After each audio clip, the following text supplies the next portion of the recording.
یہ کہانی ہے ایک اونٹ کی جسے اپنا گھر پسند نہ تھا۔ اس کا صحرا میں دل نہیں لگتا۔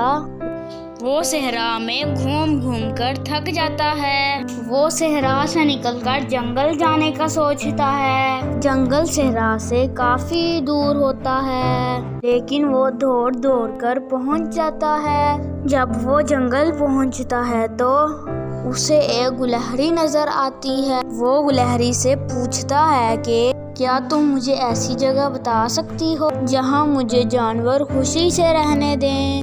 گلہری اسے کہتی ہے کہ آگے زرافہ کھڑا ہے، تم اس سے پوچھ لو۔ زرافہ اسے آگے جانے کا راستہ بتا دیتا ہے۔ جیسے ہی وہ آگے جاتا ہے تو اسے بہت سے جانور نظر آتے ہیں، مگر کوئی جانور اس سے بات نہیں کرتا۔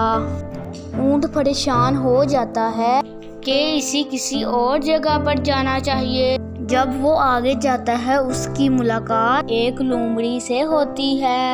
وہ لومڑی سے پوچھتا ہے کہ کیا تم مجھے کوئی ایسی جگہ بتا سکتی جہاں میں سکون سے مل جل کر رہ سکوں؟ لومڑی اسے گھوڑے کے گھر کا بتاتی ہے۔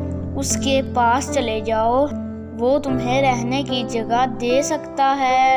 اونٹ گھوڑے کے پاس جاتا ہے تو ان دونوں کی دوستی ہو جاتی ہے، لیکن تھوڑی دیر بعد اونٹ کو ایک شیر دکھائی دیا جو گھوڑے پر حملہ کرتا ہے اور اسے کھا جاتا ہے۔ یہ دیکھ کر اونٹ خوف زدہ ہو جاتا ہے اور دوبارہ صحرا جانے کا فیصلہ کر لیتا ہے۔ جب اپنے گھر لوٹتا ہے تو تھک کر بیٹھ جاتا ہے اور ارادہ کرتا ہے کہ آئندہ وہ کبھی بھی اپنا گھر چھوڑ کر نہیں جائے گا، کیونکہ اپنا گھر تو جنت ہوتا ہے۔ اس پیارے سے سبق کے ساتھ اللہ حافظ۔ ویڈیو کو لائک، شیئر اور چینل کو سبسکرائب کرنا نہ بھولیے گا۔